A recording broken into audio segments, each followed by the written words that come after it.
What's up, guys? Today we're talking about a beginner's guide to getting into benching. This also could be great if you're coming maybe back from a shoulder injury, something like that, and you're kind of easing your way back into things. You don't actually have to start with a barbell right away. So this is a good way to progress into barbell benching if you're like a brand new lifter or coming off like a big layover.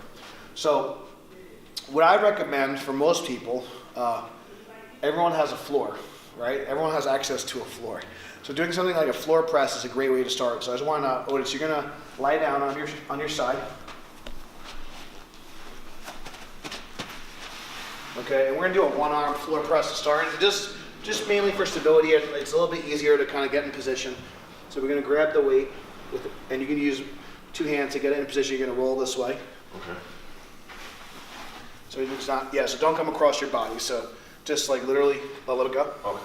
So you're just going to get in position, and then you're going to come to your back like that. Okay. So you can have the legs straight or legs bent, whatever's comfortable. I think legs bent is probably a little bit more comfortable. Just pulling the chest up.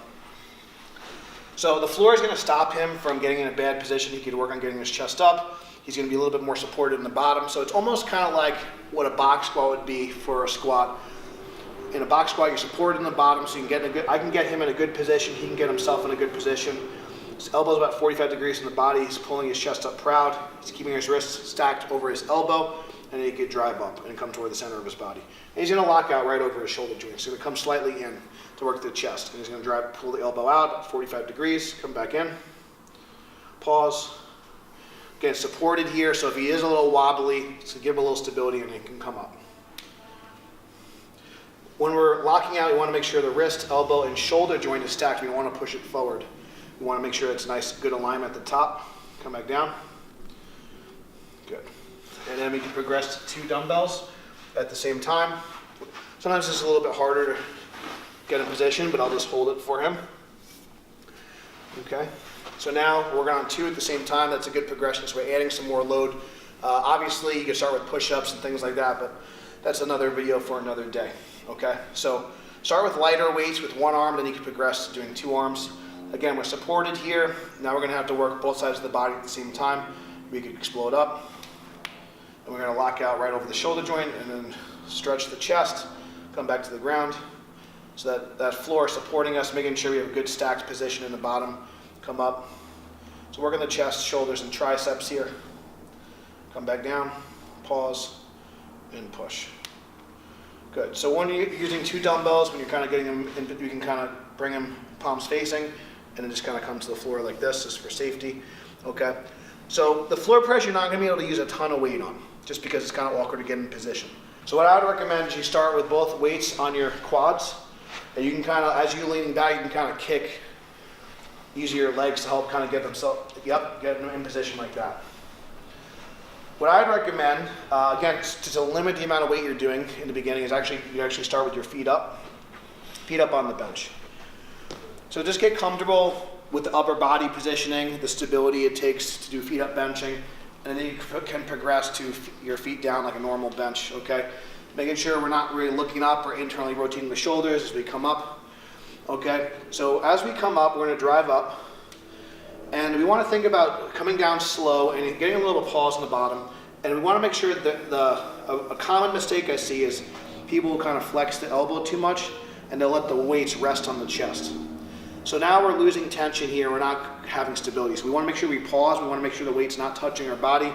The wrist and the elbow, the chest is proud, shoulders are back, and we're going to drive up and toward the center, making sure that we're locked out right over our shoulder joint. So we're going to drive out, keeping that good stacked position, trying to work the chest and drive in. Slow down, 5, 4, 3, 2, little pause, and forceful up. Again, 5, 4, 3, 2, 1, pause, and drive up. Good, we're gonna bring the weights back in, come back down to the chest, and we're gonna sit up. That'd be a good way to kind of put them back down, okay? How'd that feel, though? Not bad, not bad. A little stretch in the pecs? Oh pecs? yeah, definitely. So that's a good way to progress the bench. So again, just to recap, we started with a 1-arm floor press. Start from the bottom, use both hands to get in position.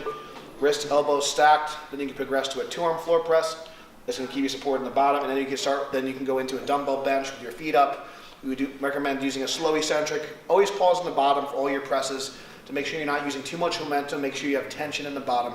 It's going to really help build a powerful start, and it's going to create you a big foundation before you go into barbell work.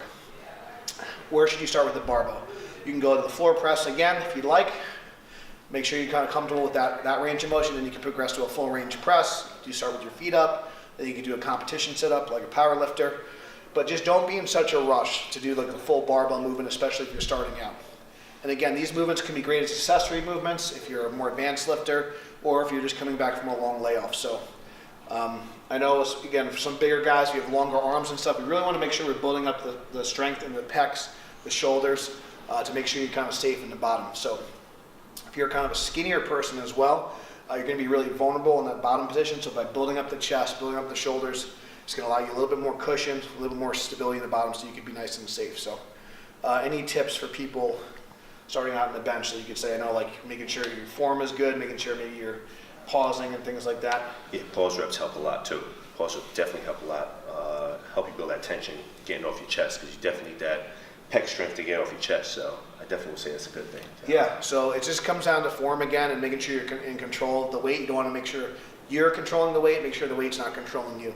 So that's the beginner's guide for benching exercises. We hope this video helped you. Please subscribe if it did. Thank you guys so much for watching, and we'll see you next time.